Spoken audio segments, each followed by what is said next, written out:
साफ सुथरी सी बात है, अल्लाह रब्बुल इज्जत ने जब इंसान को पैदा फरमाया तो इंसानों के साथ पहले इंसान को नबी बनाया और इंसानियत के अंदर अल्लाह ने नबियों का सिलसिला जारी फरमाया। अल्लाह को मालूम था ये हमारा बंदा, इसके अंदर नफ्स है, वो इसे वरगलाएगा, वो इसे बहकाएगा, तो अल्लाह ने नबियों का इंतजाम फरमाया कि जब इंसान बहकेगा, जब मेरा बंदा मुझसे दूर होगा, जब मेरा बंदा मेरी नाफरमानी करेगा, जब मेरा बंदा मेरी हुक्म अदूली करेगा, जब मेरा बंदा मेरी बात नहीं मानेगा, मेरे साथ शरीक ठहराएगा, मेरे साथ कुफर करेगा, मेरी जन्नतों का इनकार करेगा, मेरे जहन्नम का इनकार करेगा, कयामत का इनकार करेगा, अज़ाबे कब्र का इनकार करेगा, सवालो जवाब का इनकार करेगा, नमाज रोजे का इनकार करेगा, हज और ज़कात का इनकार करेगा, हराम पर चलेगा, हलाल से दूर भागेगा और हराम पे दौड़ेगा, हमारी बातों को नहीं मानेगा, हमारे अहकामात को पैरों तले रौंद देगा। अल्लाह ने नबियों का इंतजाम फरमाया कि नबी जाया करेंगे, वो हमारे बंदों को बताया करेंगे कि अल्लाह ने तुम्हें पैदा किया है, अल्लाह की जानिब वापस आ जाओ, अल्लाह की फरमा बरदारी करो, उसकी हुक्म अदूली ना करो, उसकी नाफरमानी ना करो। यह सिलसिला चलता रहा, इंसान आते रहे, अंबिया आते रहे, जब इंसान गुमराह होने लग जाते अल्लाह नबियों को भेज देता। जब मूसा की कौम गुमराह हुई, अल्लाह ने मूसा को नबी बनाकर भेजा, उन्होंने अपनी कौम को समझाया, जहन्नम से निकाला, जन्नतों में डाला। जब पूरे तौर पे हूद अलैहिस्सलाम की कौम गुमराह हुई, अल्लाह ने हूद को नबी बना के भेजा। जब शुएब अलैहिस्सलाम की कौम गुमराह हुई, अल्लाह ने शुएब अलैहिस्सलाम को नबी बना करके भेजा। वो आते रहे, समझाते रहे, इब्राहीम अलैहिस्सलाम अपनी कौम को समझाते रहे, इस्माइल अलैहिस्सलाम अपनी कौम को समझाते रहे, मूसा अलैहिस्सलाम अपनी कौम को समझाते रहे, ईसा अलैहिस्सलाम अपनी कौम को समझाते रहे। लोग बिगड़ते रहे, अंबिया आते रहे, वो लोगों को समझाते रहे, अल्लाह से मिलाते रहे, अल्लाह से ताल्लुक कायम करवाते रहे, अल्लाह से राब्ते कराते रहे। लेकिन एक वक्त वो आया कि अल्लाह ने जनाबे मोहम्मद रसूलुल्लाह सल्लल्लाहु अलैहि वसल्लम को आखिरी नबी बनाया। फरमाया आपके बाद कोई नबी नहीं आएगा।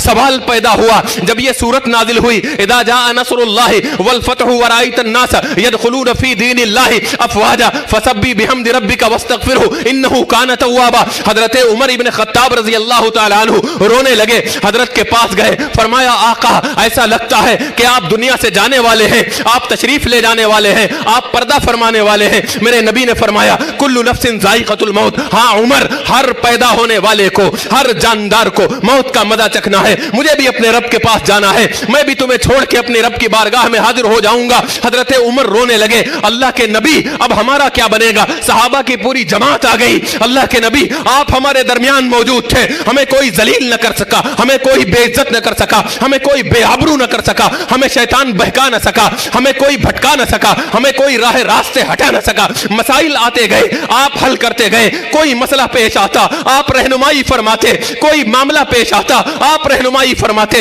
अल्लाह से दुआ करते, हम पर बरकतें नाजिल होती, अल्लाह से मालूम करके हमारे मसलों को हल करते। आप चले जाएंगे, आपके बाद कोई नबी नहीं आएगा, हमारा पुरसान हाल कौन होगा? हमारी देख रेख कौन करेगा? हमारी खबरगिरी कौन करेगा? हम तो बर्बाद हो जाएंगे, हम तबाह हो जाएंगे, शैतान हम पर हमला कर देगा, बातिल कुव्वतें हम पर हमला कर देंगी, नफ्स हम पर हमला कर देगा। हमें कौन बचाएगा?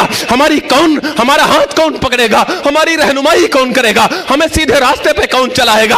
अरे आप थे, कौम की बेटियों की इज्जत की हिफाजत आप किया करते थे, कौम की आबरू की हिफाजत आप किया करते थे, कौम के नामूस की हिफाजत आप किया करते थे, मुसलमानों के जान माल की हिफाजत आपके दम बदौलत हुआ करती थी। जब आप नहीं होंगे कैसे क्या बनेगा? हमारी खबरगिरी कौन करेगा? हमारी रहनुमाई कौन करेगा? हम किससे पूछने जाएंगे? हम किसका दामन थामेंगे? हम कहां रोशनी हासिल करने जाएंगे? कौन हमें अंधेरों से निकालेगा? मेरे नबी ने फरमाया हाँ मैं जा रहा हूं, वाकई मेरे बाद कोई नबी नहीं आएगा, लेकिन याद रखना मैं जा रहा हूं, तरक्तु फीकुम अमरैनी, लेकिन दो चीजें तुम्हारे दरमियान छोड़कर जा रहा हूं, लन तज़िल्लू इहदाहुमा इन तमस्सक्तुमूहुम बिहिमा, तुम में से कोई गुमराह नहीं हो सकता अगर उन दोनों चीजों को मजबूती से पकड़े रहेगा। फरमाया वो क्या है? किताबुल्लाहि व सुन्नतु रसूलिही, अल्लाह का कुरान अगर मजबूती से थामे रहोगे कयामत तक गुमराह नहीं हो सकते।